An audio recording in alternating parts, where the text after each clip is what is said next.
Stress was originally an engineering term.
Now, instead of buildings collapsing, people are collapsing. You can have mental stress, physical stress, emotional stress. Certain amount of stress we can handle, like I've said, but when it becomes excessive, that's when it becomes a problem. Being upset puts stress on your body. Worrying puts stress on your body. Being angry and full of unforgiveness puts stress on your body. But you know what? Luke 10:19 tells us that God has given us authority and power over all the power of the enemy, and nothing shall by any means harm us. In other words, every single one of us, you, me, every one of us, God has given us the power, the energy, the strength, the ability to do what He wants us to do, but He will not give us the power, the strength, and the ability to do what He doesn't want us doing.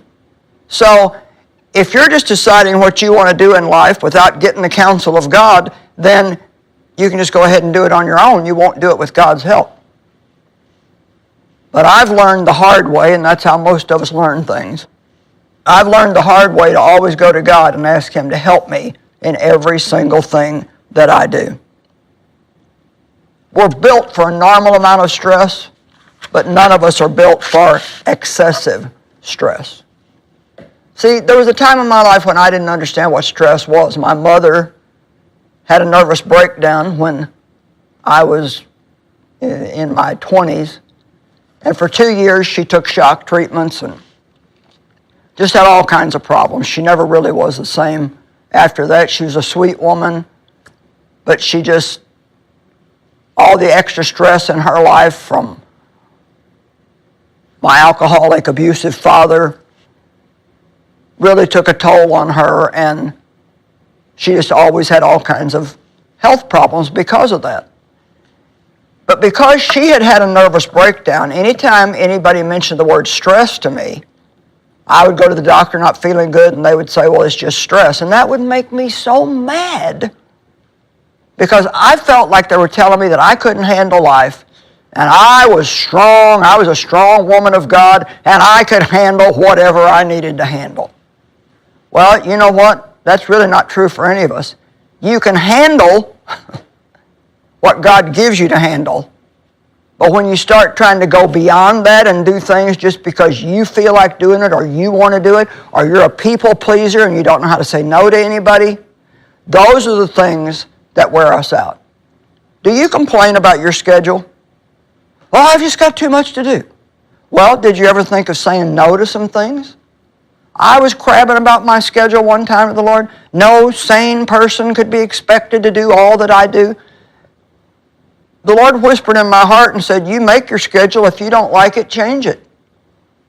Now see, that's true. If you don't like all the things that you've taken on in life, then start asking yourself if you really need to do all of them. In all probability, you're doing a lot of things because other people want you to, or just because it's what you've always done, and maybe God got finished with it a long time ago and you're still doing it.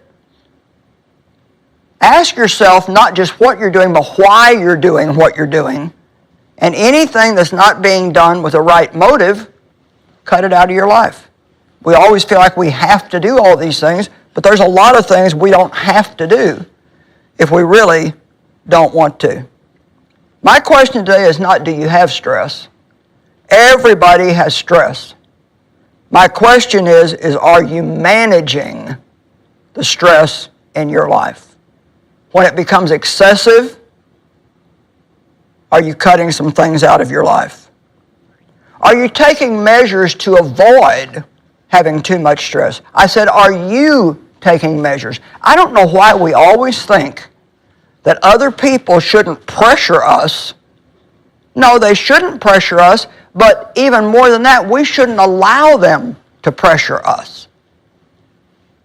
We're going to talk, I think, tomorrow about learning how to say no, and that's something we all need to do.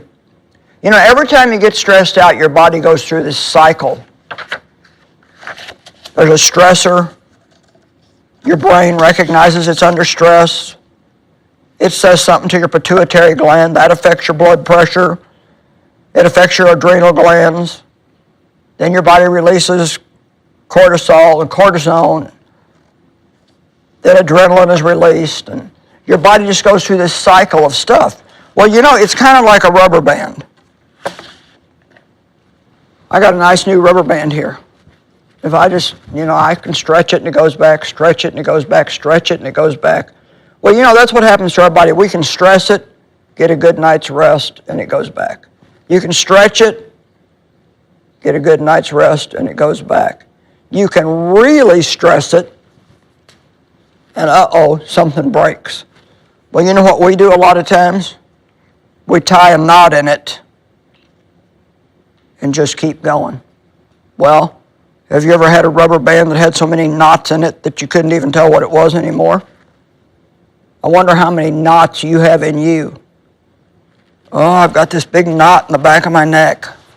Oh, I've got this knot here in my shoulder. I don't know what that's from. Well, you know what it's from? It's from doing this all the time. And that knot are the places where you've just tied up and tried to keep going without really eliminating some of the things that you should be eliminating in your life. Organs fail because they get exhausted. Stress causes illness in our body, and even though the illness is real, stress is the root of it. Noise is stressful. And I tell you, I don't know. I like music, but when it is loud and wild, it just wears me out. Now, if you're 20, you may like that. But I'll tell you, by the time you're 75, it's going to get on your nerves. And I don't think it's good for us. They say that all the high-level noise that young people listen to today even affects their hearing.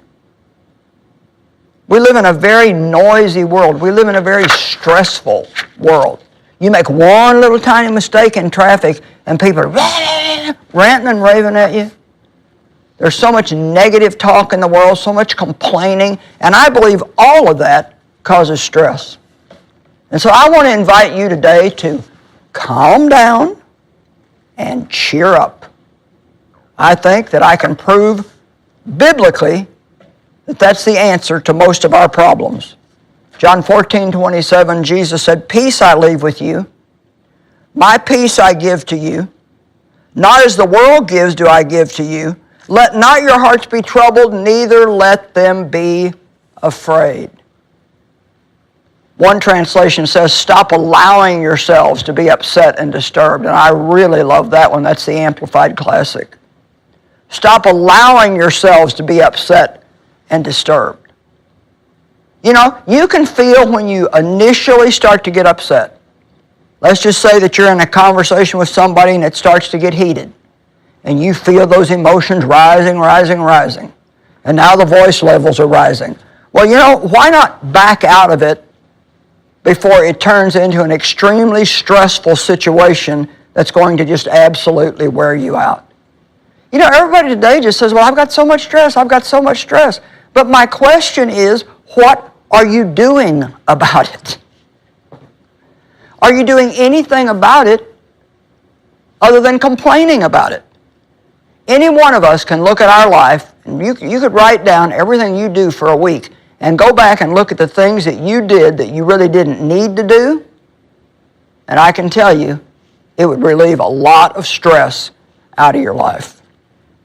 If you're exhausted, perhaps it's because Jesus is not being exalted.